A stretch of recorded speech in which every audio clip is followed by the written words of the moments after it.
Halo semuanya, perkenalkan saya Kronika Victoria Pangaribuan dari kelas 10 5 dan di sini saya akan menjelaskan tentang pembelajaran PPKN kelas 10 pada bagian 2, yaitu Undang-Undang Dasar Negara Republik Indonesia tahun 1945.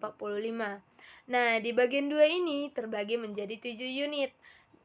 Di sini saya akan menjelaskan pemahaman saya secara singkat dan jelas dari 7 unit tersebut.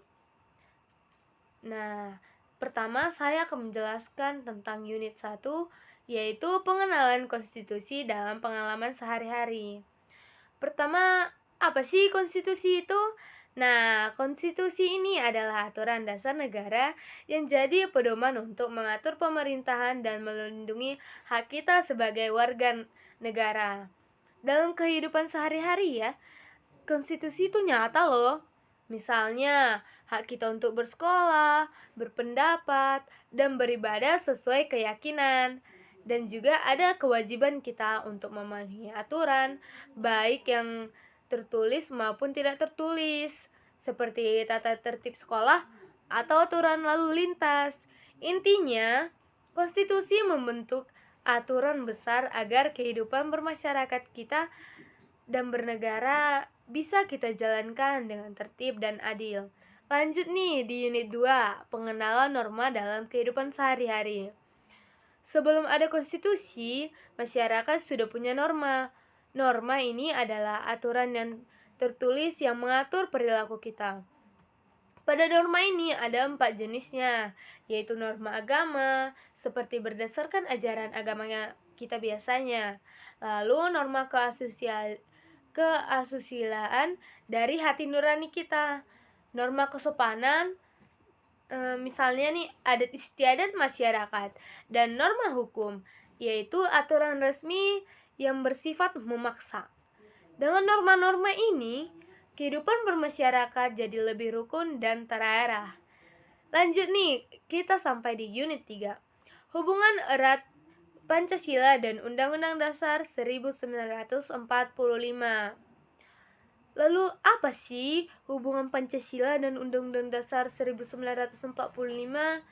Sederhananya, Pancasila adalah dasar negara atau filosofi dan nilai-nilai luhur. Sedangkan Undang-Undang Dasar 1945 adalah hukum negara atau aturan pelaksanaannya. Keduanya saling mengikat. Nilai-nilai Pancasila menjadi roh atau jiwanya dalam setiap pasal Undang-Undang Dasar 1945. Sebaliknya, Undang-Undang Dasar 1945 adalah penjabaran konkret dari nilai-nilai Pancasila dalam bentuk hukum. Jadi, Pancasila prinsip dasarnya, sedangkan Undang-Undang 1945-nya adalah aturan main. Nah, lanjut kita di unit 4, yaitu Undang-Undang Dasar sebagai tempat membuat kesepakatan bersama. Undang-Undang Dasar 1945 itu bukan sekedar dokumen. Ia adalah kesepakatan luhur bersama seluruh rakyat Indonesia yang disusun oleh para pendiri bangsa. Isinya menjadi fondasi untuk mengatur kekuasaan pemerintah, hak dan kewajiban warga negara, dan sistem politik serta lembaga-lembaga negara. Karena itu, Undang-Undang Dasar 1945 adalah kesepakatan tertinggi yang harus dihormati dan dijunjung tinggi oleh semua pihak dan dari pemerintah sampai kepada rakyatnya. Lanjut di unit 5, produk dan hierarki perundang-undangan.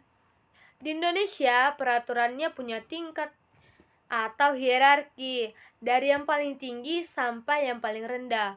Urutannya adalah Undang-Undang Dasar 1945 yaitu yang paling tinggi.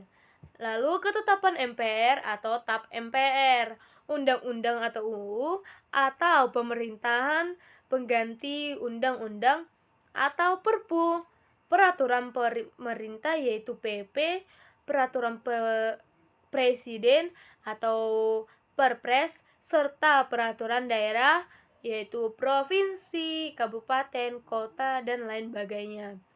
Hierarki ini penting agar tidak ada aturan yang saling bentrok. Aturan di bawahnya harus tunduk dan tidak boleh bertentangan dengan aturan di atasnya. Lanjut nih di unit 6, yaitu hubungan antar perundang-undangan. Semua peraturan itu saling berhubungan layaknya jaringan. Contohnya, peraturan daerah harus mengacu dan mengikuti undang-undang.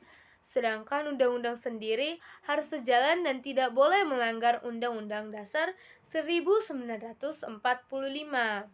Prinsipnya nih ya, kalau ada pertentangan, yang dipakai adalah aturan yang tingkatnya lebih tinggi. Ini untuk menjaga konsistensitas dan keadilan hukum kita. Sampai nih kita di unit 7, unit terakhir, yaitu menganalisis produk perundang-undangan. Nah, di unit terakhir ini kita diajak untuk aktif dan kritis. Kita belajar cara menganalisis apakah suatu peraturan sudah baik atau belum. Caranya dengan mengecek dasar hukumnya seperti apakah landasannya sudah benar atau menilai kesesuaiannya. Apakah pasal-pasalnya bertentangan dengan aturan yang lebih tinggi? Dan memahami tujuannya. Untuk kepentingan umum atau bukan sih? Dengan kemampuan analisis ini, kita jadi warga yang cerdas dan tidak mudah terpercaya begitu saja. Nah, jadi kesimpulan dari bab 2 ini ada beberapa hal utama yang bisa kita pegang. Yang pertama, Undang-Undang Dasar 1945 adalah hukum tertinggi dan landasan semua aturan di Indonesia ini. Yang kedua, Pancasila adalah sumber nilai yang menjiwai seluruh isi Undang-Undang Dasar 1945.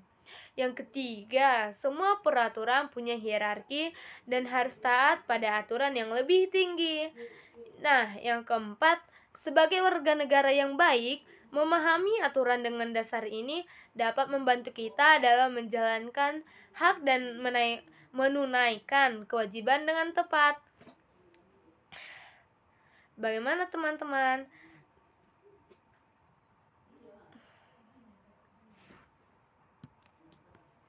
Bab ini mengajarkan kita untuk menghargai konstitusi dan hukum sejak dini.